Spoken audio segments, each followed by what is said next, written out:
So the next step, once you've thought about what event you're going to organise and we've gone through the calendar compilation process with you, is to actually get the event up and registered on the British cycling system. This is one of the biggest tasks that you will come across as event organiser. It can feel quite challenging at times, but the most important thing to remember is that we're here to support throughout, and there's a lot of people within your clubs and communities that will have been through this process before. So in order to start off, this is to get your event up on British Cycling's online event management system, which is otherwise known as the EMS. There's a couple of really important reasons for this. By registering the event, it gets approved by Scottish Cycling and sanctioned by British Cycling. This then therefore enables your event to be insured.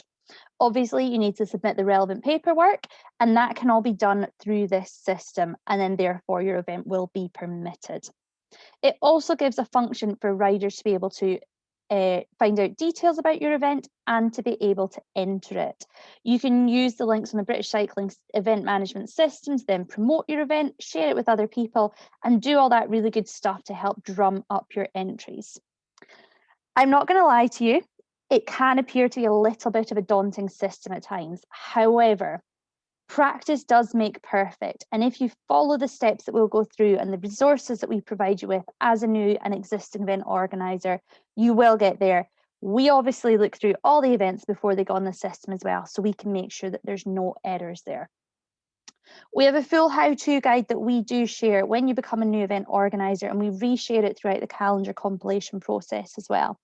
It's quite a long document, but it takes you through the entire registration process step by step, and that will enable you to have your event set up accurately. So once you've got all those details, you're ready to start making that event. It's all done through your British Cycling membership on your online dashboard. Once you click into that and we've made you an event organiser, you'll see a new tab that appears called Event Organiser. When you click in through there, one of the biggest obvious buttons says Create Event. There's a couple of wee steps you need to do before that. They're all in the how-to guide, but it should walk you through it nice and simply. Some key bits though that you should be aware of. Obviously, as the others have touched on, you need to become an event organiser first. As Ashley said, there is a process to that, and we will ask you some questions. These are to make sure that you've considered all the details of your event, but also that you've got the support and we've provided you with the information that you need to make your event successful, safe and fair. Really, really crucial is the second bullet point here, and that's setting up the online entry account. If you're going to use the British Cycling online entry system, you must have a bank account registered for the money to come into. That's really, really important. You do want to be able to get those entry fees because you're going to want to start paying out expenses at some point.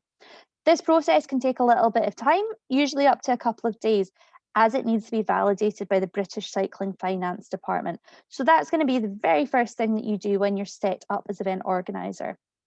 Do take a bit of time to pre-plan this and think about where you want that money going into. So if you're running the event through your club, do you need to know in advance your club's bank account details so that the money can go into there? And do you have easy access to that account in order to pay the expenses associated with the event? Or are you going to be claiming expenses from the club?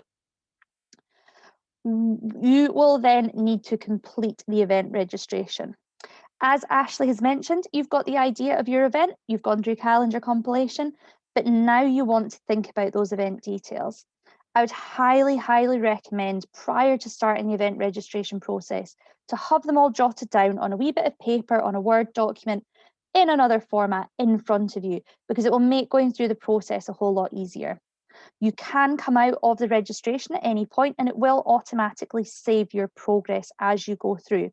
So you don't need to do it all in a oneer, you can do it bit by bit. However, the more accurate you get it the first time, the easier it's going to be for both yourselves and ourselves to be able to support you. So have a good think about what you're actually going to name the event. Make sure that it's descriptive enough. If the event is a memorial event, you want to make sure everything is accurate in there with regards to names, statuses, etc.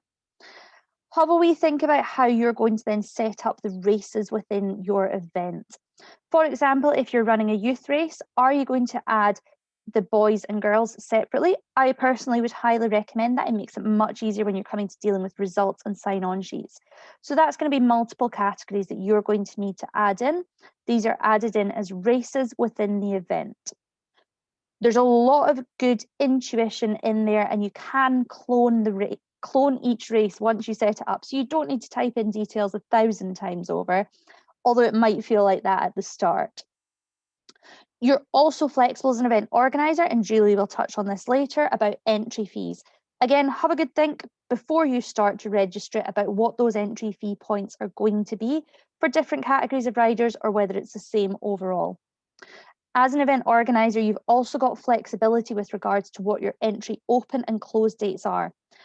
Throughout the calendar compilation process, we ask that all events for the following year are submitted to us by the 25th of December of the year preceding. This enables us to go through all the event approvals and make sure that we've got a calendar online for riders to be able to see and work out what events they're going to enter.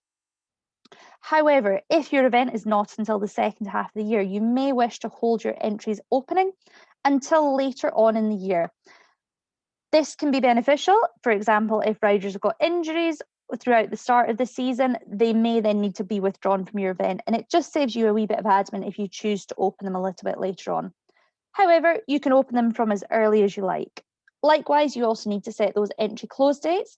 Again, I would recommend setting them a couple of days prior to your event at least. You don't want to be running around the night before your event. And most importantly, ask for help. If there's people within your club that have organised events previously, they're going to have a good knowledge of how they've set it up previously and what has worked well. Speak to the existing event organisers and speak to us as Scottish Cycling if you're unsure at any point. So your event will then go live on the system.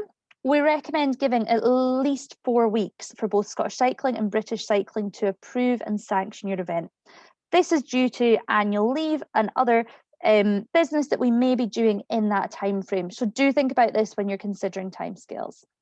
So riders will then be able to see your event on the British Cycling event system, and entries will pour in.